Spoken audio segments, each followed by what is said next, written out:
Vamos a poner para grabar esto. Recuérdenme que estoy grabando. Bendito sea el nombre de Yahweh. De aquí saludamos Ministerio Casa de Restauración de la ciudad del presidente de Elqui, Buenos Aires, Argentina, a todas las naciones, a todos los amigos y hermanos que estén donde sea que estén. Estamos aquí para compartir con ellos, por la gracia de nuestro Señor, por el favor de Yahweh, el Todopoderoso. Amén. El Dios de Israel, el Elohim de Israel. Gracias te damos, mi Señor, por la palabra, por la Torá, gracias por hacernos parte de tu pueblo Kadosh, Abba Kadosh. Gracias, Señor, por Yeshua, nuestro Mashiach, mi Señor. Gracias, mi Señor, por todo lo que nos has otorgado. Hasta el día de hoy, por tu gracia y tu favor, hemos llegado hasta aquí. Bendice, Señor, Padre Santo, tu palabra. Ahora que vamos a compartir, Padre mío, danos enseñanza, sabiduría, entendimiento, para ir más allá de lo que nuestros ojos pueden ver, nuestros oídos pueden oír y nuestros sentidos pueden percibir. Que sea tu rúa y no el hombre quien hable. Te damos las gracias. Amén. Bueno, amados, entramos en la parashá Miketz, que en la traducción puede decir al cabo de, al final de, y entramos ya de lleno al personaje de Yosef, ¿sí? Ya hablamos de Jacob.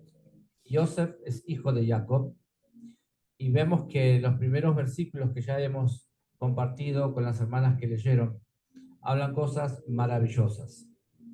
Lo que sucedió a Joseph, hay muchas acepciones, muchas cosas de las que podemos rescatar de ese evento tan tremendo. Y vamos a ver que dice allí que al cabo de 2 años cumplidos, o sea, 2 años después de que Joseph interpretara a los sueños del panadero y el copero en la prisión, el faraón soñó que estaba sobre un río, Nilo, y del río emergieron 7 vacas de buen aspecto, robustas de carne, que pastaban en la ribera. Y después vuelve a decir, ¿no? Habla de las vacas, habla del río y lo vuelve a reiterar. ¿Alguien que haya leído sabe cuántas veces soñó esto el faraón? Una sola vez cada uno de ellos. 2 veces lo soñó. Claro, se despertó y después soñó el otro sueño. Bien. Ok, lo primero que vamos a tomar en cuenta acá hay cositas que les vamos a ir revelando. Por ejemplo, habla de vaca, de un río y de vacas. Ambas cosas representan a deidades de Egipto. El Nilo era un dios y la vaca era un dios. Ya ahí tenemos que tomar nota, ¿sí? Bueno, pero en este caso no estamos hablando de las espigas. Estamos hablando de esas dos cosas, ¿sí? Para tomar en cuenta. Eh, Visto desde el conocimiento espiritual, ¿qué es lo que tenemos que entender?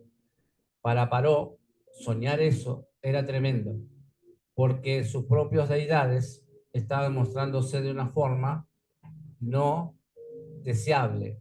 O sea que lo que el faraón estaba viendo era un caos, era juicio que iba a caer sobre ellos. ¿Está? Eso es para que anotemos por una parte. Todo lo que yo les pregunto, y en algunos cuestionarios, yo trato de ser un poquito más, no tan directo, para que ustedes, de la única forma que yo puedo chequear que ustedes hayan leído es a través de preguntas donde las respuestas no van a ser concretas y directas.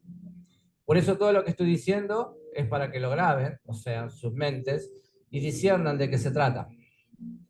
Ahora, hacemos un paréntesis en cuanto a esto y vamos más allá. El 41.1 dice, aconteció que al final de 2 años, yo sostuve que estar en la cárcel durante 12 años en total. Esto alude a que el Mesías Ben Yosef tenía que sufrir y morir por las 12 tribus de Israel. Fíjense, yo estoy usando paralelismos. 12, ¿con qué? 12 años, ¿con qué? Bien. 2 años también hacen alusión a la resurrección del Mesías. Después de 2 días, como está escrito en Oseas 6.2, Oseas 6.2 dice, nos dará vida después de 2 días. Al tercer día nos levantará y viviremos delante de él. Wow. ¿Sí? O sea que estamos hablando acá todo a nivel profético.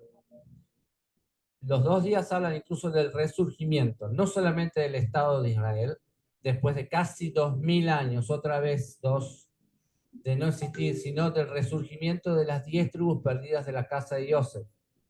Como Joseph fue sacado de la cárcel a final de 2 años, así sus descendientes serán sacados de entre las naciones al final de 2000 años para volver a tomar su lugar dentro de Israel. A ver, algo que les quería decir se me pasó por alto. Eh, nos dará vida, bueno, me pisé yo mismo porque les quería decir algo más. Todo lo que yo les suelto así es revelación que no está acá, sino que está entre líneas, ¿sí? Para que me entiendan. Algo más les quería decir, bueno, ya me va a venir a la mente de nuevo. Entonces, la palabra hebrea de esta para allá dice como al cabo de, es miketz, que significa al final, al cabo de esto. Esto nos enseña que los sueños del faraón están hablando no solamente de lo que pasó al final de los 2 años más de cárcel que Joseph tuvo que sufrir, sino también de lo que va a pasar al final de los 2000 años de la era mesiánica. ¿Está?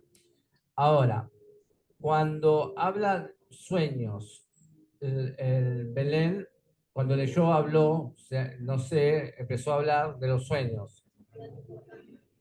Importante, yo siempre los minimizo porque eso no está dado para todos. Aquí lo que nos enseña la escritura es que cuántas veces soñó, el número de cuántas veces soñó. Entonces, en cierta forma es como una receta, una clave para decir, si alguien dice soñó tal cosa, ¿cuántas veces soñaste eso? 2, 3 veces. Cuando el sueño es recurrente, tendremos que analizarlo. Pero el sueño tiene que ser recurrente, exactamente igual. Y ahí es para analizarlo. Lógicamente, hay personas que el Señor ha puesto con ese don para ¿qué? Para decodificar ese sueño. Ahora, muy difícilmente puede decodificar un sueño si no conoce qué cosa. ¿Vieron que vamos más allá de lo que está escrito? Pues yo les agregué unas cuantas cositas. Otra cosa que les voy a agregar, no está ahí. ¿Por qué? Dice,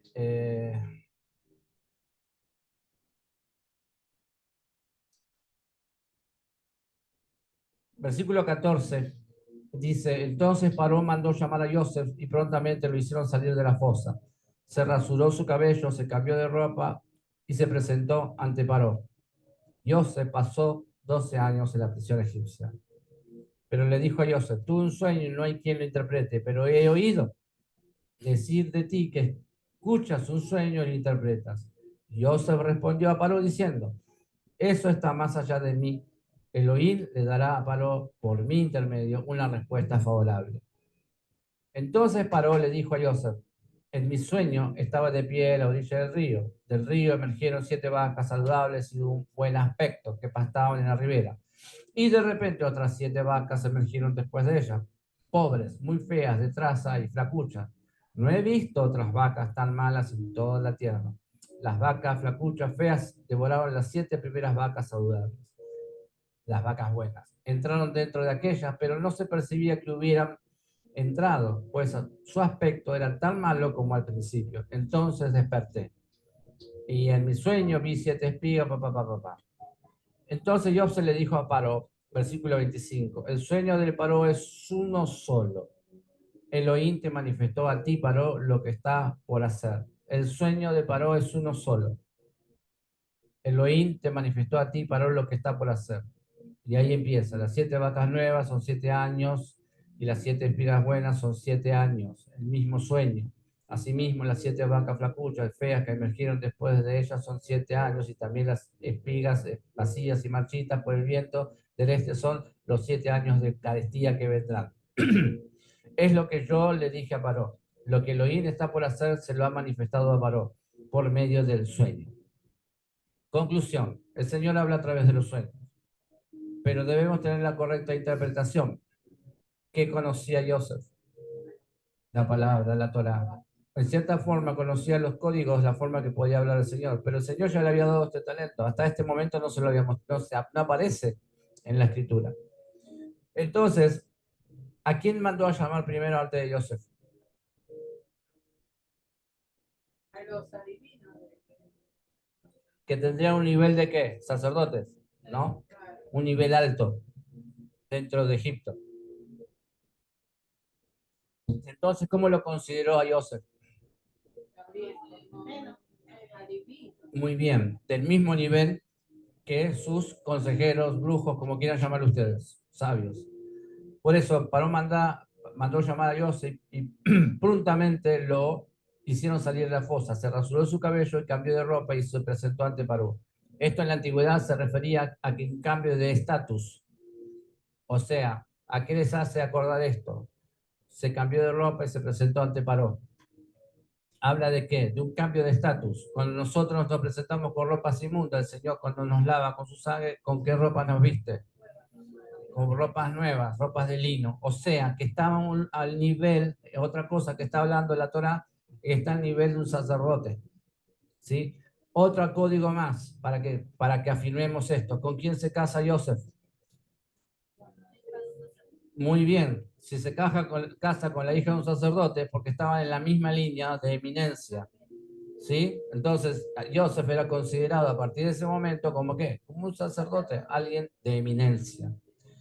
Bueno, esto es lo que sacamos en conclusión para entender. Ahora pueden entender un poquito más, les damos una amplitud de qué pasó, cuál es el momento que estaba hablando. No es un sueño cualquiera y no es cualquiera que estaba hablando. ¿Está? ¿Vieron que todas las cosas que tenemos que conocer para entender esto que está escrito literalmente? Debemos conocer esas cosas de aprender esto, cómo eran los sacerdotes, las costumbres de rasurarse, de lavarse, ¿sí? ¿Por qué? De la misma forma que tenía que hacer un sacerdote antes de entrar a dónde? Al tabernáculo, inmediatamente. ¿Vieron? Es ahí la importancia de estudiar la Torá. Es ahí la importancia de tener, más allá de leerla, tener el discernimiento. Bueno, entonces, la muerte del panadero y la resurrección de coperos antes de los 2 años hablan de la muerte y resurrección del Mesías antes de los 2000 años. Y como el copero se olvidó de Joseph durante ¿cuántos? 2 años, así Yeshua ha sido ignorado por gran parte del pueblo judío y el resto del mundo durante 2000 años. Desde que él resucitó hasta el día de hoy, Judá se olvidó de Yeshua y mucha gente se olvidó de Yeshua. ¿Sí? Bien. Al final de los 2 años, Joseph es levantado para ser virrey, gobernante de toda la nación después de Faraón. Esto nos enseña que Yeshua ben Yosef era puesto como gobernante sobre todas las naciones. Será puesto como gobernante sobre todas las naciones de la tierra al final de los 2000 años después de su muerte y resurrección. ¿Qué va a pasar entonces? ¿Qué estamos leyendo? En el pasado, en donde estamos ahora leyendo, estamos deduciendo que está hablando de un futuro del futuro que todavía ni siquiera nosotros vimos. Pero proféticamente es lo que iba a suceder. Joseph, ¿sí? ¿Qué quiere decir su nombre? El que añade, el que agrega. Ese es otro código para comprender que Yeshua es el que añade. ¿Por dónde van a entrar los gentiles?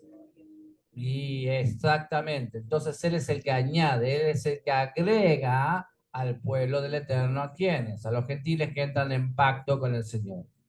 ¿Están entendiendo cómo está todo entrelazado, cómo está todo comunicado? Entonces, vamos, la repetición de la palabra despertó en hebreo es yakatz, en los versículos 4, 7 y 21, que se parece a ketz, final, que está en el versículo 1. También nos muestra que los sueños de Faraón traen un mensaje para los últimos tiempos. La repetición del relato de los sueños es también una indicación de que no se refiere solamente al tiempo de Joseph, sino también al final de este siglo, en relación con la segunda venida y el reinado del Mesías Ben Yosef. O sea que el sueño no era solamente para ese momento, sino que esto se iba a volver a repetir más adelante en el futuro. Otra vez estamos viendo todo proféticamente, como en una parasha anterior o dos anteriores, ¿sí? Esto es para que cuando ustedes lean, tiene sentido ahora lo que ustedes leen, porque algunos agarran el Apocalipsis, algunos pueden agarrar Reyes, Segunda de Reyes, Primera de Reyes, pero si no entienden el contexto y no les suena, y esto no está escrito, entonces al conocer estos conceptos, ustedes vuelven a la escritura y dicen, y empiezan a develar lo que está codificado en esa escritura. ¿Está? Entonces el faraón Faraón mandó a llamar a Yosef y lo sacaron a prisa del calabozo y después de afeitarse y cambiarse sus vestidos, vino al Faraón. La palabra hebrea que fue traducida como calabozo es bor y significa hoyo, pozo. Es la misma palabra que se encuentra en el 37:24, como ya hemos dicho antes. Esto habla de la muerte del Mesías a favor del pueblo de Israel y del mundo gentil. Lo sacaron, habla de la resurrección. Están entendiendo que es una figura de la resurrección. Estaba en un pozo, estaba todo sucio, con ropas. Bueno, ¿qué hacen? Lo sacan. Es rasurado, lavado y puesto con ropas limpias. ¿Sí? Entonces, lo sacaron, habla de la resurrección. El Mesías no salió de la muerte mediante su propia fuerza. Fue resucitado por el Padre, como está escrito en Hechos 2:24, que dice así: a quien Dios resucitó, poniendo fin a la agonía de la muerte, puesto que no era posible que él quedara bajo el dominio de ella. ¿Sí? Entonces, Hechos 2:32 dice: a este Yeshua resucitó Dios, de lo cual todos nosotros somos testigos. ¿Por qué? Porque algunos livianamente dicen, y Yeshua resucitó, como diciendo que él mismo resucitó por su propia fuerza. No, el Señor lo resucitó. Aunque parezca algo que no tiene importancia, sí tiene importancia, porque puede llamar a confusión. De este modo, vemos que el mover, la gloria y la honra es del Señor, la voluntad es del Señor.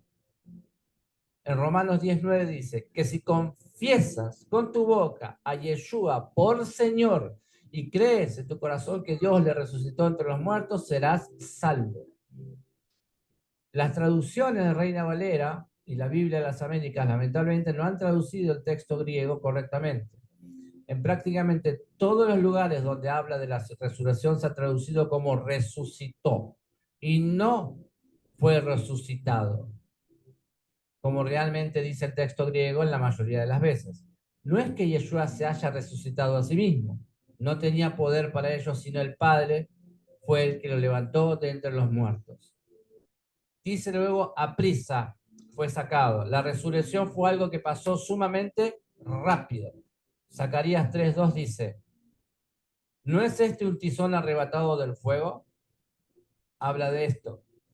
La palabra afeitarse, esto alude a Yetzer Hará, la inclinación al mal, que fue eliminado por la resurrección del Mesías. El pecado entró en el mundo ¿por quién? Por medio de un acto físico. Cuando el primer hombre tomó el fruto del árbol de la ciencia del bien y del mal, por medio de la boca entró la semilla del mal en el cuerpo del hombre. Por esto, la sede del pecado está ¿en dónde? En el cuerpo humano. Aunque el pecado haya afectado tanto al alma como al espíritu del hombre, el lugar donde el pecado habita en el hombre es el cuerpo, como está escrito en Romanos 7:17-23. ¿Qué dice? Así que ya no soy yo el que hace, sino el pecado que habita en mí. Porque yo sé que en mí, es decir, en mi carne, no habita nada bueno. Repito, para aquellos que se creen santos, no habita nada bueno. Porque el querer estar presente en mí, pero el hacer el bien, no. Pues no hago el bien que deseo, sino que el mal que no quiero. Eso practico. Y si lo que no quiero hacer, eso hago, ya no soy yo el que lo hace, sino el pecado que habita en mí. Así que queriendo yo hacer el bien, hallo la ley de que el mal está presente en mí. Porque en el hombre interior me deleito con la Torá de Dios, pero veo otra ley en los miembros de mi cuerpo que hace guerra contra la ley de mi mente y me hace prisionero de la ley del pecado que está en mis miembros. Todo creyente no puede perder de vista esto. Bien, llegamos a esta conclusión porque está hablando de un tipo de Yeshua, Yosef, un tipo de lo que él le sucedió. Y otra cosa para agregar, todo lo que pasó a Yosef, todo lo que le pasó al pueblo de Israel. Israel estaba bien, estaba próspero, ¿no? Pero ¿qué pasó? ¿Cayó en qué? No, no. ¿Por qué aparece en Egipto? Ok, ¿y dónde está la promesa del Eterno? ¿Por qué pasaría esto? Porque Israel cayó en pecado. ¿Dónde se desató el pecado? Cuando lo vendieron Bien, amén. Ahí. ¿Qué vino? Juicio. Esto también para que nosotros aprendamos. Cada cosa que nosotros hacemos trae una consecuencia. Israel pasó hambre como todas las demás naciones por causa de qué? De la desobediencia. Porque intentaron matar los hermanos, todos, a su propio hermano. Sí, atentaron. A pesar de que uno quiso salvarlo, pero el hecho, lo que está en el corazón. Entonces el Señor tiene que reprender. Si Israel dice que es su primogénito, es hijo mío, ahí enlazamos con la palabra que dice que Yahweh disciplina a sus hijos y a los que no disciplinan los tienen como abortivos. ¿Sí o no? ¿No dice eso? Entonces, ¿qué aprendemos? Que cada cosa que no hacemos, esto se desarrolló en el seno familiar de Israel. Apliquémoslo a nosotros, a estos tiempos, a nosotros. Si nosotros en el seno familiar transgredimos, atentamos contra un hermano, contra papá, contra mamá, no obedecemos, no nos ajustamos y hacemos lo que a nosotros nos parece o hacemos lo que un miembro de afuera dice contrariamente a lo que debe hacer, ¿en qué termina eso? Transgresión. Entonces, ¿qué tenemos que cuidar nosotros también? La aplicación que da esta para allá en este pedacito. Tenemos que cuidar la familia, las relaciones interpersonales, mantener, evitar la Shon Hara, una de las primeras cosas, los primeros pecados que se ve después que salieron de Egipto. ¿Sí o no? ¿Quién fue la Shon Hara? ¿Quién fue lo que sufrió eso? El pecado, el castigo por la Shon Hara. ¿Recuerdan? Alto. La hermana de Moshe. ¿Por qué? Murmuró contra su hermano y contra el ungido del Señor. Porque el Señor cuando los reprende dice, él habla, yo con ustedes puedo hablar de esta forma, pero yo hablo con él cara a cara, tamín, tamín. Él es mi amigo, él es mi hijo. O sea, era alguien que no podía tocar nadie. ¿De qué está hablando? David ya habló de esto. Sujeción, liderazgo, respeto por las autoridades, respeto por mamá, por papá. Pero yo no hice nada, va a decir el padre bueno, pero ¿quién pecó acá? ¿Quién hizo? Bien. Pero no va a haber una separación. Bueno, ustedes no pecaron, a ustedes no le va a tocar. ¿Les va a tocar a quiénes? A todos. ¿Por qué la nación cayó en desgracia? Por la transgresión. Lo dijimos muchas veces. Hace varios años que venimos diciendo, Argentina transgredió por los gobernantes que promulgaron leyes contra la Torá. ¿Sí? No vamos a perder tiempo enumerándolas, pero el aborto fue una de ellas. Atentar contra Israel fue otra de ellas. Encubrir un atentado en la embajada de Israel fue otra de ellas. ¿Con quién se tiraron? Contra el Eterno, contra Israel. Anda dando vuelta un video por ahí. Yo no sé a quién se lo compartí. Alguien, un político árabe o no sé, no recuerdo. Estaba maldiciendo a Israel. Y le agarró un ataque y murió delante de todo el mundo. En todos lados. Yo lo compartí solamente creo que con mi amada esposa. No lo compartí tanto porque vamos a empezar un poquito esto. Entonces, amados, cuando nosotros atentamos contra nuestros hermanos, por eso yo voy a insistir con esto. No tengan malos pensamientos, no murmuren, no se midan unos con otros. Nadie es mejor que nadie. Eso es Shon Hará. Eso es pecado, eso es transgresión. ¿Qué dice el Señor? Que todos son delante de mí iguales. No hay nadie mejor. ¿Por qué? Eso es una actitud de la tierra maldita. ¿De qué? De la competencia, de quién es mejor, que yo soy mejor, que hablo mejor, que soy más alto, que yo soy más lindo, que mi pelo es más lindo, y todo, bueno, todo eso que parece tan inocente. ¿Dónde ustedes lo van a escuchar? Cuando ustedes escuchen conversaciones de esta, ese espíritu está ahí, en lo más pequeño. Pero tenemos que entender que lo que nos parece insignificante va a traer consecuencias. Y después no vamos a saber por qué nos va mal, por qué me salió mal tal cosa. ¿Se entiende esto? ¿Por qué? Una vez, y acá terminamos esta parte, ¿por qué Joseph? ¿Qué es? Después la prueba del pozo. ¿Cuál fue la otra prueba que tuvo que pasar? ¿Qué fue esa prueba? ¿Qué se probó ahí? La integridad. Muy bien, porque él no se dejó llevar por la tentación de la carne. Porque nadie le iba a decir nada porque no lo veía nadie. Él tenía, ¿por qué? Porque la esposa de Faraón tenía la autoridad para que a los esclavos ninguno iba a abrir su boca. Saben que abrir su boca significaba muerte. O sea que eso iba a quedar entre cuatro paredes. Nadie se iba a enterar. Pero ¿quién sabía Joseph que lo estaba viendo? Eso es integridad. Entonces, ¿cuál fue la puerta que abrió el pozo para que saliera Joseph del pozo? La integridad. ¿Cómo se restauró Joseph? ¿Por qué? ¿Qué hizo antes él? La Yohara. Cuando habló de sus hermanos, fue y chismeó. ¿Están entendiendo? Otra vez, ¿qué? Consecuencia. Consecuencia con Israel, consecuencia con él personalmente. Y es casualidad que estuvo 12 años. Un año por cada hermano. Amén. ¿Entienden? ¿Vieron todas las cosas que podemos aprender brevemente? Y hay más todavía. Hicimos 4 versículos nada más leímos, por la gracia de nuestro Señor. Amados, tienen muchas cosas para leer y por eso le damos gracias a papá por ¿qué pasó ahí?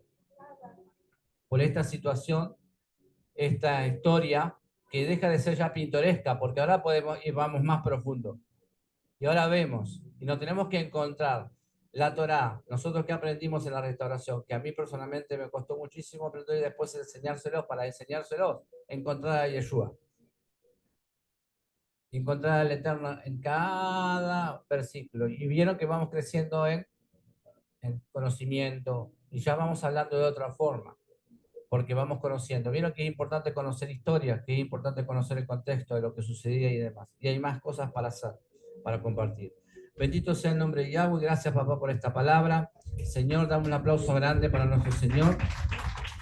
Que hayamos sido sanados, liberados y haber comprendido para en nuestro campamento, sanar nuestro campamento, porque ¿qué tenemos que llevar? Mi trabajo es llevar a la restauración a los hermanos, llevar a la restauración, a poner shalom, a limpiar, a sacar todo aquello que está mal, que parece que no está mal, que parece que no mata ni una mosca, que no afecta a nadie.